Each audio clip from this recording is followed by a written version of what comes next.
you're saying that in order to be convinced that awareness is the reality of your experience, you have to be able to access every object that has appeared in your awareness. In other words, every memory that you have ever had. You have to go back to each one. No, not each one. Just enough to, I haven't been everywhere in the world. But the objects tell us nothing about awareness. You don't need a single memory to know the nature of awareness. No, but my experience, when you bring us through in a meditation, what I find so useful is that I don't have to believe anything. I can check everything. Yes.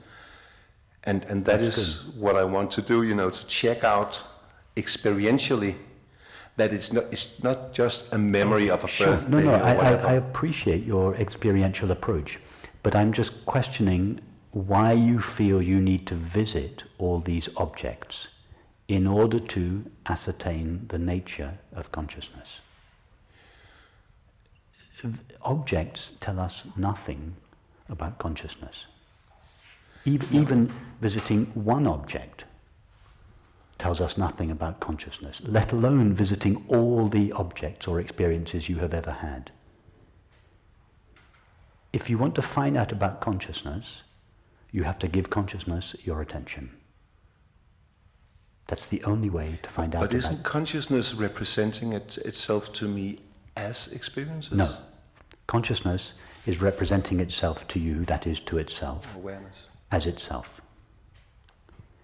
It's just, if I asked you the question now, are you aware? What would you say? Yeah, of course, yes. In other words, awareness is representing itself to itself as the experience of being aware. Yes, I get that. It's not representing itself to itself as an object. But what do you mean then when you say when awareness modulates itself as mind?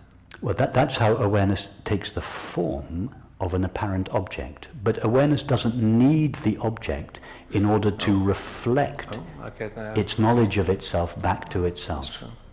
This is I see now where we are. This is a very important point. Most people, or many people that get involved in this kind of exploration, and most people in general, feel that consciousness needs the body-mind to know itself. That consciousness needs to appear in the form of the body-mind in order to mirror itself back to itself. That's not true. Consciousness doesn't need a body-mind to know itself. It knows itself by itself. But how can I know that? By asking yourself the question, am but I aware? I'm asking myself that, with a mind, a body. You're asking the question, okay, yeah. Let's go through the process again. Ask yourself the question, or let me ask you the question, are you aware? Yes. Okay, now, the question, are you aware, is a thought. That's the first thought, yes? Are you aware? That thought comes to an end. Now, there's a second thought, which is your response, yes. That's also a thought, yes?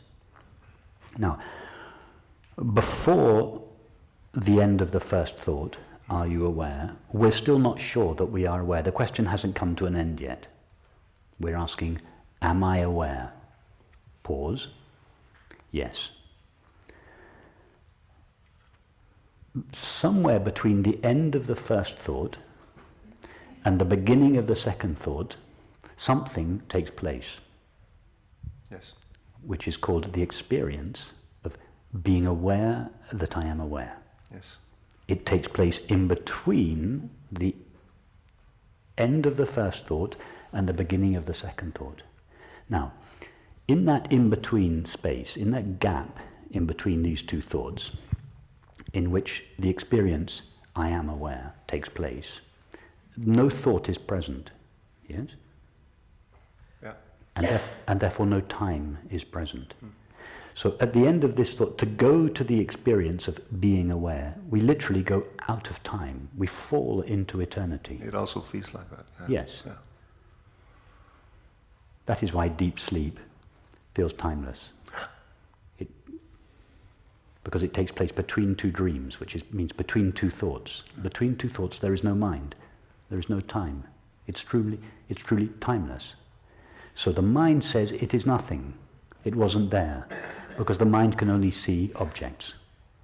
So the mind thinks it's one thought, followed immediately by the next thought. The mind can't see that eternity exists between these two thoughts. And in fact, eternity exists throughout these two thoughts. But the mind says there's nothing there. One thought just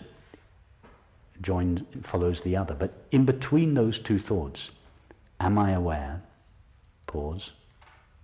Yes.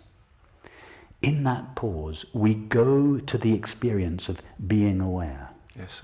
We go to the experience, I am aware. Now the I that is aware that it is aware is that awareness. Awareness, as it were, becomes aware of itself. It becomes aware of itself in the absence of thought. That is, in the absence of mind. That is your experience. Yes, but I have never had that. I totally get it, and I've done it many times in front of the famous YouTube. But I've never done it without a body-mind. I know the body-mind, and especially the mind, is not present at that moment. How do you know, in between these two thoughts, that you have a body-mind? Or that you are a body-mind? It's only when thought returns that it says, in eternity, in this gap between two, I still existed as a body-mind. Yeah, true. But we don't know that. No. That is the deep conviction. I mean, you're absolutely right to be following this line of thought, because what you are coming up against is our deep conviction that matter lasts. There is something called matter, out of which this is made, that runs continuous throughout our experience, and that continues to exist between two appearances of the mind, although it is not our experience. No. Our experience is that the body, like the mind, is an intermittent object that comes and goes, and that awareness is the reality that runs underneath. Thought tells us that matter is the reality that runs underneath, and that awareness comes and goes. It's not our experience. No, not true.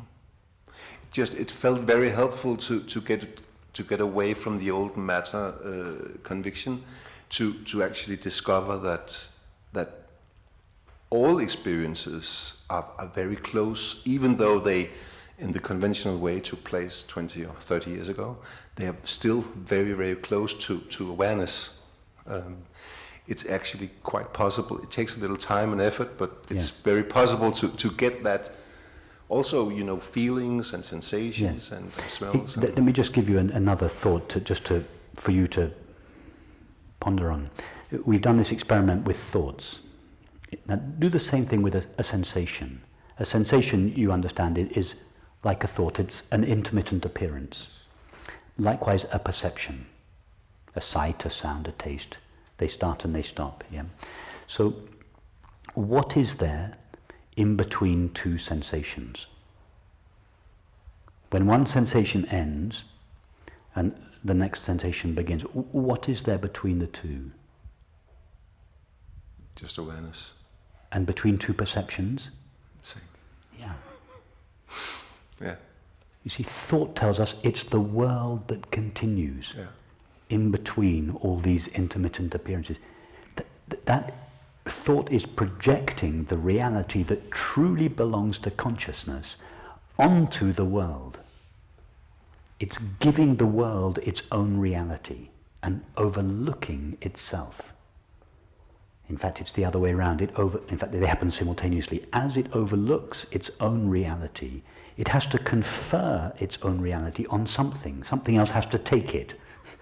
It gives its reality to the world. It says the world made out of matter is real.